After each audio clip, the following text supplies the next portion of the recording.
Assalamualaikum dan salam kemaman untuk kemaman. Kembali membicarakan 5 berita pilihan dalam berita 5 at 5. Jeneral Besar Tan Sri Raja Mohamed Afendi Raja Muhammad Noor meluahkan keterujaan beliau kerana dapat berjumpa dengan beberapa kenalan lama ketika berkempen sempena pilihan raya kecil Parlimen Kemaman kali ini. Beliau yang merupakan calon Barisan Nasional berkata ianya umpama jejak kasih antara teman sepermainan yang merupakan pengundi di Kemaman. Sebilangan kecilnya berada dalam keadaan uzur dan sakit ketika melakukan walkabout di Taman Pewajar Kampung Fikri di Geliga semalam.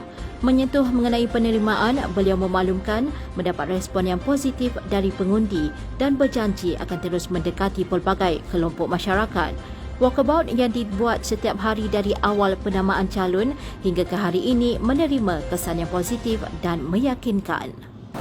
Pengundi di pilihan raya kecil Parlimen Kemaman pada 2 Disember depan diseru agar dapat menunaikan tanggungjawab dengan memberi peluang kepada calon Barisan Nasional Jeneral Besar Tan Sri Raja Mohamed Afendi Raja Muhammad Noor sebagai wakil di kawasan mereka. Pengerusi Badan Perhubungan UMNO Negeri Sembilan, Datuk Seri Jalaluddin Alias berkata, pastinya terdapat perbezaan yang dapat dirasai apabila kerajaan negeri dahulunya daripada Barisan Nasional dan kini sudah bertukar kepada Perikatan Nasional. Jelasnya kepimpinan UMNO perlu terus memberikan pelbagai penjelasan kepada pengundi supaya keputusan yang bakal dilakukan pada 2 Disember nanti turut merupakan keputusan untuk generasi masa depan.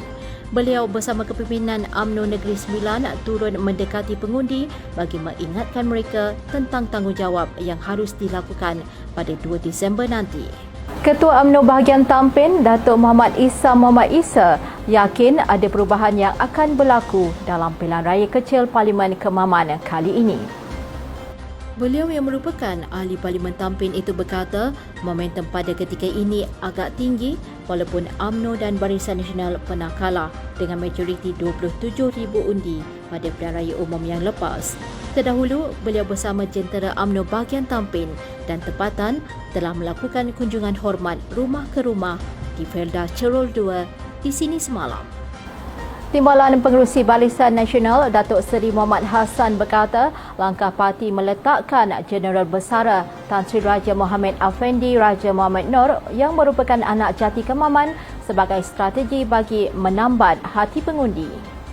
Jelasnya latar belakang Raja Muhammad Afendi memainkan peranan penting kerana beliau merupakan bekas Panglima Angkatan Tentera Malaysia dan sudah menabur bakti sepanjang 43 tahun kepada negara.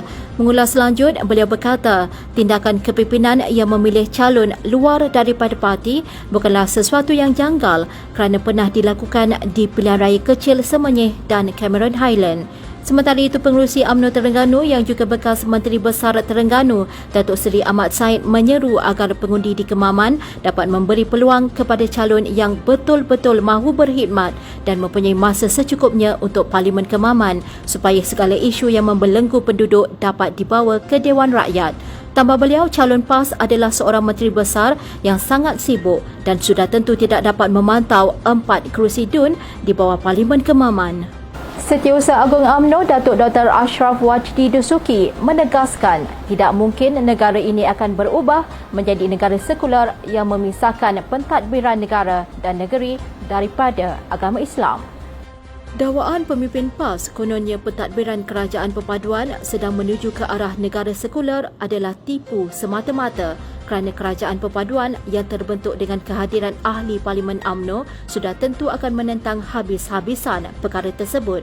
Beliau mempersoalkan bagaimana perjuangan UMNO meletakkan Islam sebagai agama rasmi dalam Perlembagaan Persekutuan Malaysia boleh menjadi negara sekular kerana perkara tersebut memerlukan persetujuan 2/3 ahli Parlimen untuk meminda perkara 3 dalam Perlembagaan Persekutuan. Beliau berkata negara ini juga mempunyai Raja-Raja Melayu yang mempunyai kuasa sebagai ketua agama Islam di negeri masing-masing dan yang di-Pertuan Agong bagi Pulau Pinang, Sabah, Sarawak dan wilayah persekutuan. Sekian dari saya Kaslinda Abdul Kadir. Jangan lupa temu janji kita Isnin hingga Ahad jam 5 petang. 5 berita pilihan sempena pilihan raya kecil Kemaman hanya di Berita 5 at 5. Assalamualaikum dan salam Kemaman untuk Kemaman.